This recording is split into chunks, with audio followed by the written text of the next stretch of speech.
안녕하십니까. 12월 19일 화요일 말씀 묵상 함께 시작하겠습니다. 오늘도 말씀으로 하루를 시작하시는 귀한 성도님들, 주님께서 지켜주시고 보호하시는 것을 피부로 느끼실 수 있는 하루를 보내시기를 간절히 기도합니다.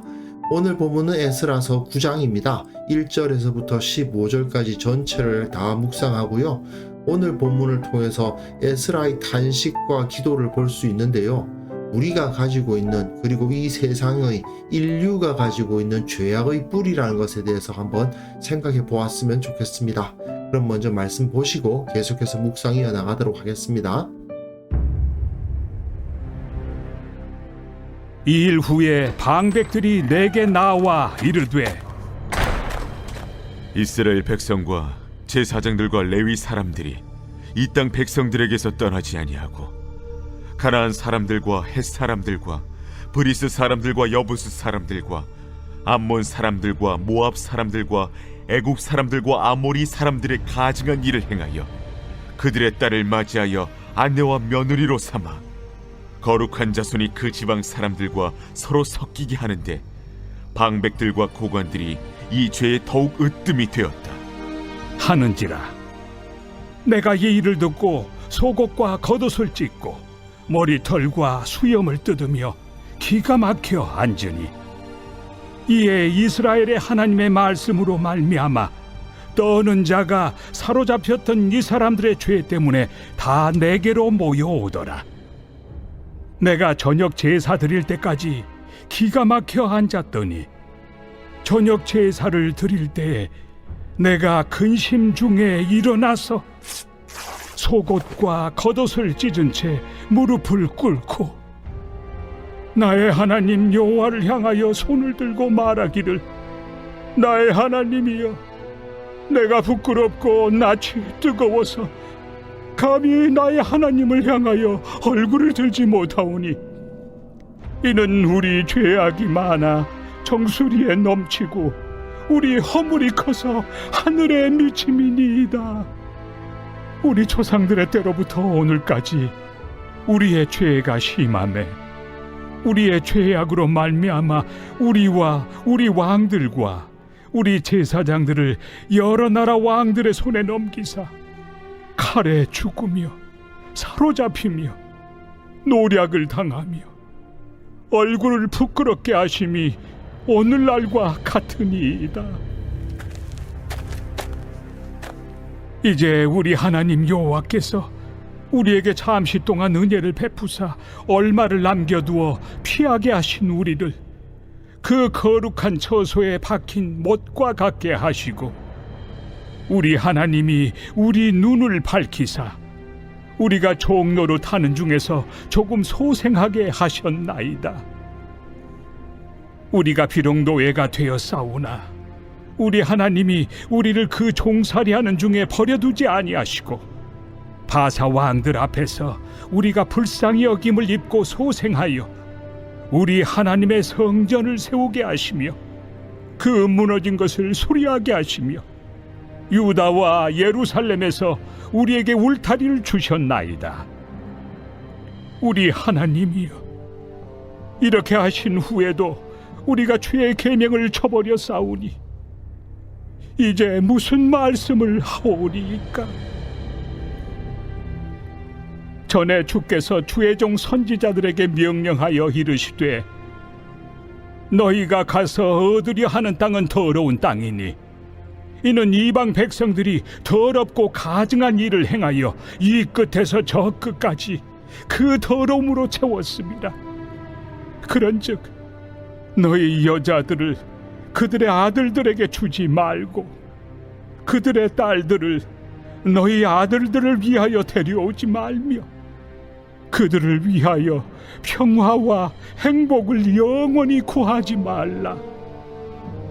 그리하면 너희가 왕성하여 그 땅의 아름다운 것을 먹으며 그 땅을 자손에게 물려주어 영원한 유산으로 물려주게 되리라 하셨나이다. 우리의 악한 행실과 큰 죄로 말미암아 이 모든 일을 당하였사오나 우리 하나님이 우리 죄악보다 형벌을 가볍게 하시고 이만큼 백성을 남겨주셨사오니 우리가 어찌 다시 주의 계명을 거역하고 이 가증한 백성들과 통혼하오리이까. 그리하면 주께서 어찌 우리를 멸하시고 남아 피할 자가 없도록 진노하시지 아니하시리이까. 이스라엘의 하나님 여호와여, 주는 의로우시니 우리가 남아 피한 것이 오늘날과 같사옵거늘 도리어 주께 범죄하였사오니 이로 말미암아 주 앞에 한 사람도 감히 서지 못하겠나이다 하니라.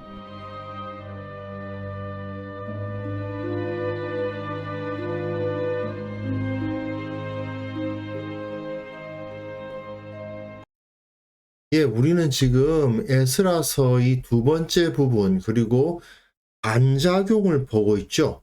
에스라서는 크게 두 부분으로 이렇게 나뉘는데 구조가 똑같습니다. 하나님께서 회복을 시작하시는 움직임을 보이시고 그로 인해서 에스라와 그 함께한 사람들이 귀환하죠. 여기서도 마찬가지입니다. 사람들의 회복을 시작하시고 제사가 성전과 제사가 회복이 되죠. 그런데 성전 건축을 막는 자들이 있지 않았습니까? 여기서도 마찬가지인 거죠.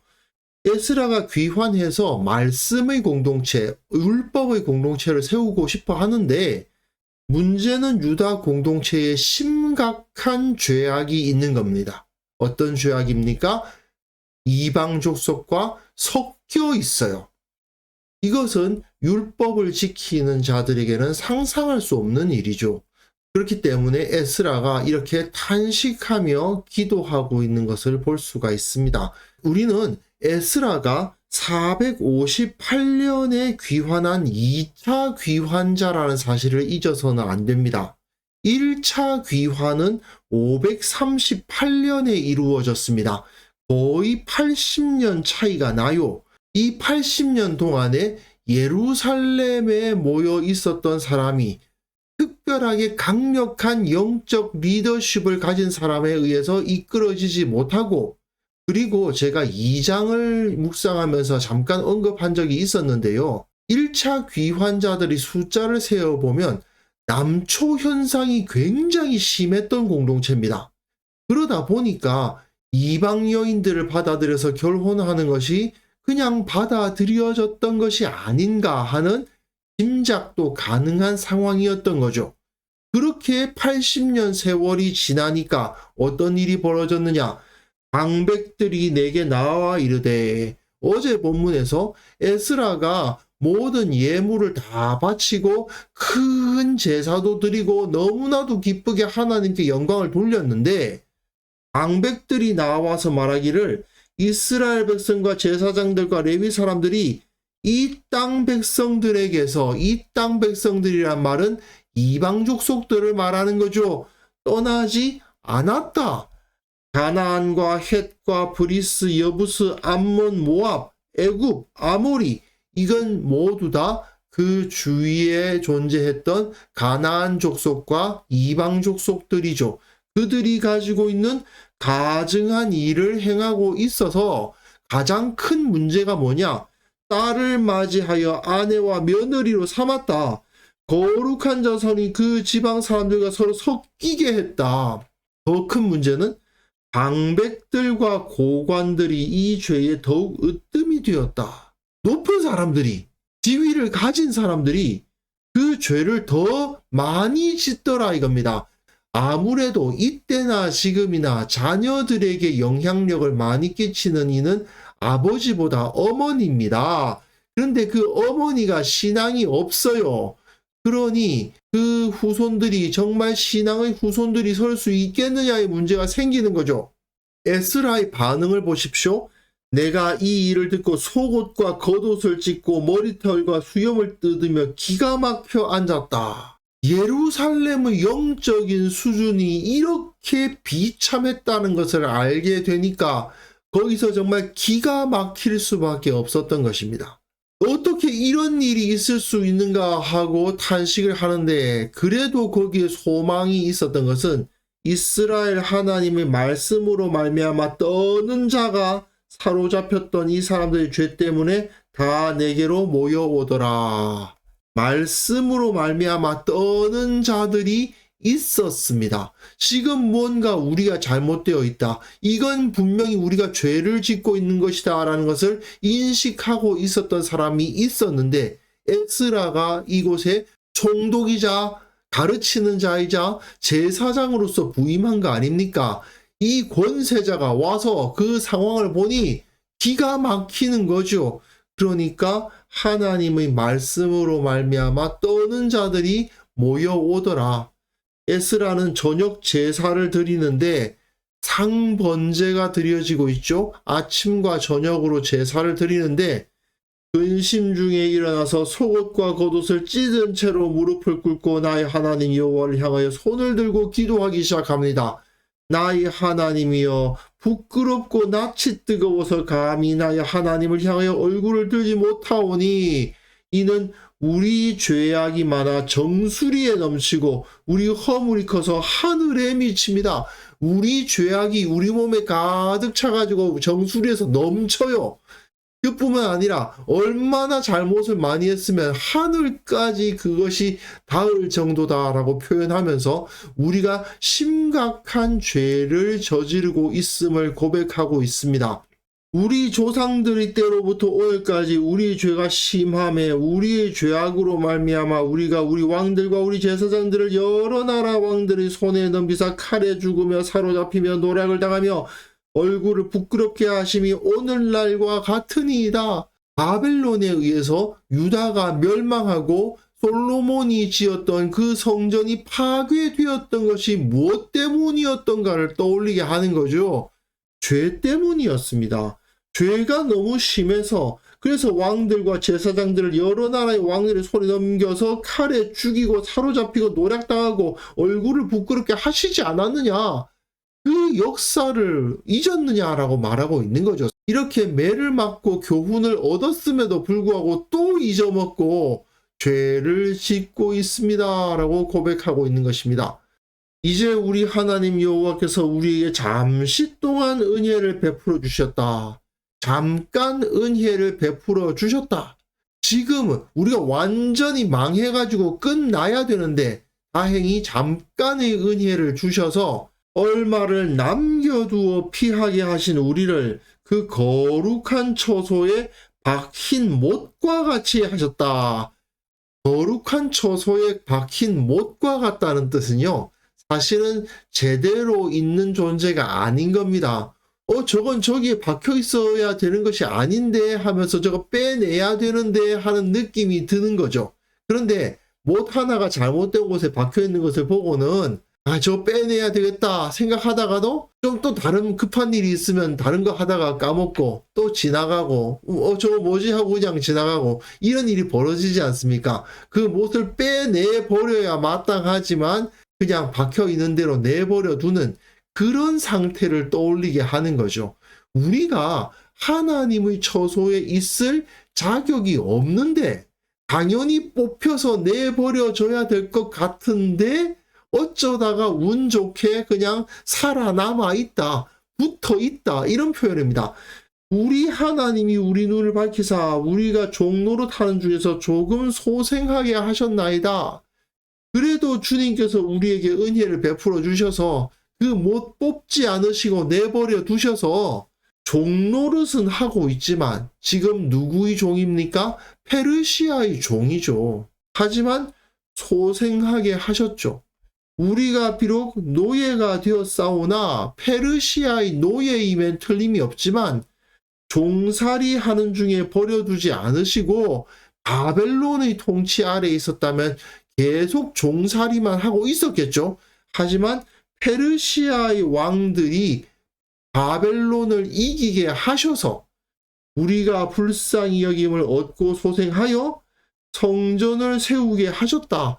페르시아는 그래도 하나님을 제대로 섬겼던 것은 아니지만 그래도 각자의 민족의 종교를 인정해주는 스타일로 그 땅을 통치하는 자들이었기 때문에 그런 자들을 일으키셔서 성전을 세우고 무너진 것 수리하고 유다와 예루살렘에서 우리에게 울타리를 주셨나이다. 우리에게 성벽을 짓고 성전도 짓고 여기서 살 수 있도록, 물론 지위는 종이지만 페르시아의 신하고 페르시아에게 세금을 바쳐야 되는 독립국을 이루고 있지는 못하지만 그래도 성전 세워서 하나님 예배하고 나름대로 우리의 울타리를 갖게 해주셨으니 이게 얼마나 큰 은혜냐 이거죠.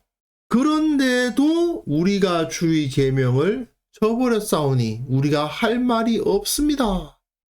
하나님께서 주의 종 선지자들에게 명령하여 이르시되, 구약 성경 앞에 율법에서 그렇게 나와 있다는 거죠. 너희가 가서 얻고자 하는 땅은 더러운 땅이다. 이방 백성들이 더럽고 가증한 일을 행하여 이 끝에서 저 끝까지 그 더러움으로 채웠다. 사람이 악한 일을 하면 그 땅이 오염된다는 사상을 이들이 갖고 있거든요. 그렇기 때문에 너희 여자들을 그들의 아들들에게 주지 말고 그들의 딸들을 너희 아들들을 위하여 데려오지 말고 그들을 위하여 평화와 행복을 영원히 구하지 말라. 저들하고 섞이지 말라는 것입니다. 저들의 악한 행실이 우리들 안에 들어오지 못하게 해라 이겁니다. 그러하면 너희가 왕성하며 이 땅의 아름다운 것을 먹으며 그 땅을 자손에게 물려주어 영원한 유선으로 물려주게 될 거다. 그런데 1차 귀환자들이 그곳에 도착한 이후로 80년이 지날 때 이들이 그 외부의 이방 족속들과 섞이는 일들이 벌어졌으니 이 죄를 어떻게 하나님 앞에 갚을 수 있겠는가 하고 탄식을 하고 있는 것입니다. 우리의 악한 행실과 큰 죄로 말미암아 이 모든 일을 당하였사오니 하나님이 우리 죄악보다 형벌을 가볍게 하시고 이만큼 백성을 남겨주셨습니다. 사실은 하나님께서 우리 죄악 그대로 형벌을 다 주셨으면 우리는 한 명도 안 남았다 이거죠. 전부 다 죽는다 이겁니다. 우리가 어찌 다시 주의 계명을 거역하고 이 가증한 백성들과 통혼하오리이까. 그리하면 주께서 어찌 우리를 멸하시고 남아 피할 자가 없도록 진노하시지 아니하시리까 하면서 하나님께서 우리를 멸하시고 완전히 진멸할 정도로 진노하실 것이다. 이렇게 말하면서 이들이 얼마나 큰 죄악을 저질렀는가 하는 것을 드러내고 있는 것입니다. 이스라엘의 하나님 여호와여, 주는 의로우시니 우리가 남아 피한 것이 오늘날과 같사오거늘 도리어 주께 범죄하였습니다. 용서를 받아서 이렇게 남았는데 또 범죄를 했습니다. 그 말이죠. 이로 말미암아 주 앞에 한 사람도 감히 서지 못하겠나이다. 한 사람도 구원을 받을 자격이 없습니다. 우리 전부 다 죽어 마땅합니다. 그 말이죠. 에스라는 이렇게 현실 상황에서 하나님 앞에서 우리가 어떤 상황에 있는가를 굉장히 솔직하게 봅니다. 죄악에 대해서 민감하고 그 죄에 대해서는 철저히 회개하는 모습을 보이고 있죠. 결국은 우리가 하나님 앞에 바로 서기 위해서는요, 우리의 내면이 바로 서야 됩니다. 하나님 앞에서 죄악을 저지르고 있으면, 하나님 앞에서 회개하지 않은 죄가 있으면 절대로 하나님으로부터 오는 그 복을, 그 은혜를, 그 보호하심을 누릴 수가 없는 거죠. 근데 어리석은 인간들은요, 내가 교회에서 이만하면 되지, 내가 이런 직분도 얻었는데, 내가 이렇게 교회 건물 세우는데 헌금도 했는데, 내가 이 교회 조직 정비하느라고 이리 뛰고 저리 뛰고 노력했는데, 그러니 하나님께서 문제를 해결해 주시고 하나님께서 복을 주실 거야, 이렇게 착각하는 경우가 얼마나 많은지 모릅니다. 교회 내에 죄가 있으면, 우상이 있으면 절대로 회복되지 않습니다. 말씀과 기도로 충만해져서 우리 안에 있는 죄악이 밀려나가야 됩니다. 주님께서 원하시는 삶을 살지 못하면 겉모습을 아무리 꾸며봤자 결국은 하나님 앞에서 더러운 자들에 불과하다는 것을 철저하게 인식할 필요가 있습니다. 특히 세상적 가치관이 교회 내에 들어와가지고 세상에서 사람들이 더 높은 계급을 차지하려고 서로 갈등하고 싸우는 거 보고는 교회에서도 서로 계급장 붙이려고 각종 계급장들이 많이 생기죠. 계급장 붙이려고 이리저리 경쟁하는 그런 어리석은 모습들이 교회 내에 있다면 정말 심각한 문제라고 할 수 있겠습니다. 세상에서 높은 지위에 있는 사람이 교회에서도 높은 지위를 얻고 세상에서 돈 있는 사람이 교회에서도 힘있게 되고 그런 일들이 실제로 우리들 가운데 있다면 이건 결코 하나님의 복을 받을 수 없다는 것을 우리는 반드시 기억해야 되고요.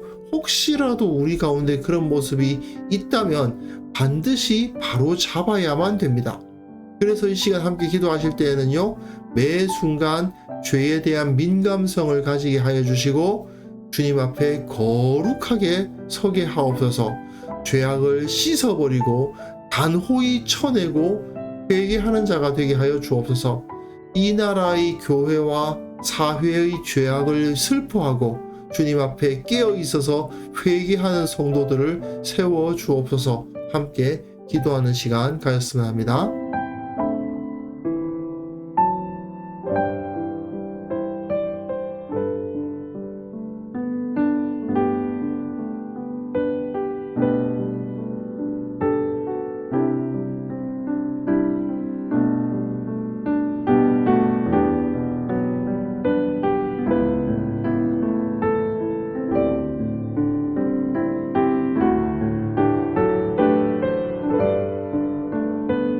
거룩하신 하나님 아버지, 우리가 죄에 대해서 민감할 줄 아는 깨어있는 영성을 갖게 하여 주옵소서.